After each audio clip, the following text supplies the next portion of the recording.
Okay, what's up mga ka-e-bike natin dyan? Sa ating mga valid subscribers, sa ating mga hindi pa nakasubscribe dyan, subscribe na po tayo sa ating YouTube channel, Stephanie's Vlog. Okay. Nandito po tayo. Gusto ko lang mag-react doon sa isang katanungan dito sa Facebook. Okay, nabasa ko lang din naman. Hindi ko alam yung totoong nangyari pero gusto ko lang magbigay ng konting kaalaman, no? Ang e-bike niya daw po is nawalan ng flasher. Ito yung sample natin, kaya meron tayong mga ganyan, no guys? Meron tayong converter, meron tayong relay. Ito yung para sa wiper. Tapos ito yung mga ano na. Simple tips lang din naman to. Okay. Nawalan daw po siya ng flasher. Okay. Kasi pag nawalan tayo guys ng flasher sa e-bike natin, automatic iniisip ka agad ng mekaniko yan. Matik yan relay. Pag flasher, bibigyan ko kayo ng tips guys ha. Pag flasher ang nawala, flasher lang mismo flasher. Pag nag-right ka, nag-left ka, at wala, ibig sabihin nun guys, flasher lang ang ano. Flasher ang nawala, ibig sabihin, relay lang ang kailangan mong palitan. Pwedeng ito yun. Magkakaiba naman ng relay, pero ito yung tinatawag nating relay na 5-in-1. Ayan, 5-in-1. Nandiyan na lahat. At yun guys, nawala tayo no guys. Balik tayo guys. Ito na uli. Sana ba tayo na putol guys? Okay. Okay. Simple tips.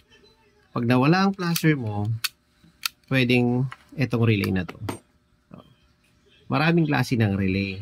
May 3-in-1. Ito gamit ko guys is 5-in-1. Ito yung standard talaga na relay. Pero sa mga ano, sa mga mas makabagong e-bike, mas magaganda, mas 3-in-1 ang ginagamit nila. Pero pare-parehas lang din naman yan. Basta kung ano yung relay nyo, may mabibilian naman kayo niyan guys. Basta yun ang kaagad ang hanapin nyo, no? Okay, ito yung 5-in-1. Sample lang naman to guys. Okay. Pag nawala ang flasher, pwedeng ito. Okay. Yan. Pero, ibang senaryo naman guys. Pag ang e-bike mo is nawala ang flasher, nawala ang busina, tapos nawalan ka ng wiper, ayaw gumana ng wiper mo. Okay. Ibang senaryo naman yun guys. Kasi sa iba, sa mga may nakitaan na rin kasi ako guys, for sharing lang din naman. Nawala ang kanyang flasher, busina, pati ang wiper. Pinalitan lahat ng bago. Sabi is sira na. Pero guys, huwag kayong magpapaniwala doon, no? Better nyo ipacheck pag ganon para iwas kayo sa gastos. Better nyo ipacheck ang converter nyo. Okay. Ang converter naman pare-parehas lang din naman yan. Yung isang klase nito, yung merong siyang fuse pa dito. Okay, may fuse pa dito. Pero pare-parehas lang din naman yan. Yan, kita ba guys? Ayan. Ito naman yung isang converter din. Pero same lang din naman yan. Ito, walang brand. Ayan. Wala ding mga nakasulat-sulat. Okay. Ayan, wala nakasulat yan. Plain lang yan. Ito, ayan. Makikita mo lahat. From 72 volts, 48, 60 hanggang 72 volts kaya niyang gawing 12 volts. Okay, converter. Okay. Doon pumapasok ang converter guys. Pag nawalan ka ng unang-una wiper, hindi na gumana ang wiper motor mo hindi na gumana. Nawalan ka ng busina. Okay. Nawalan ka din ng flasher. Pero meron kang ilaw.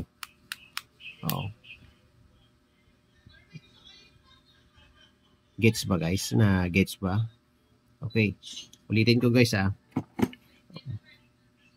pag nawalan ka ng flasher, nawalan ka ng busina, at hindi na gumana ang iyong automatic wiper, pwede mo ipacheck ang converter mo.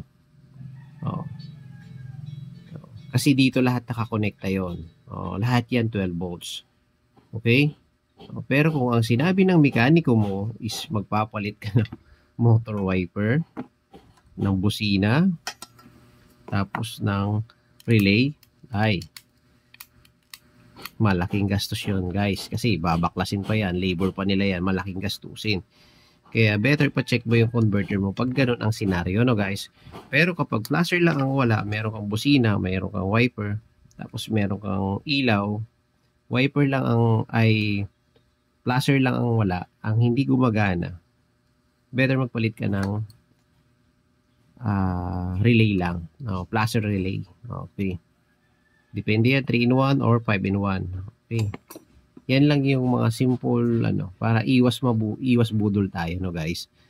Usaping converter yun, kasi yun nga sabi ko sa inyo, nakita ko sa isang newsfeed ko sa Facebook. Gusto ko lang i-share sa inyo yung konting experience ko at kaalaman doon sa tanong na yon. Okay, kaso hindi ko naman alam kung taga saan yung nag-post noon. Hindi ko rin alam kung kung nagawa ba o basta tinanong niya lang kung ano yung dapat gawin, sinawalan siya ng flasher.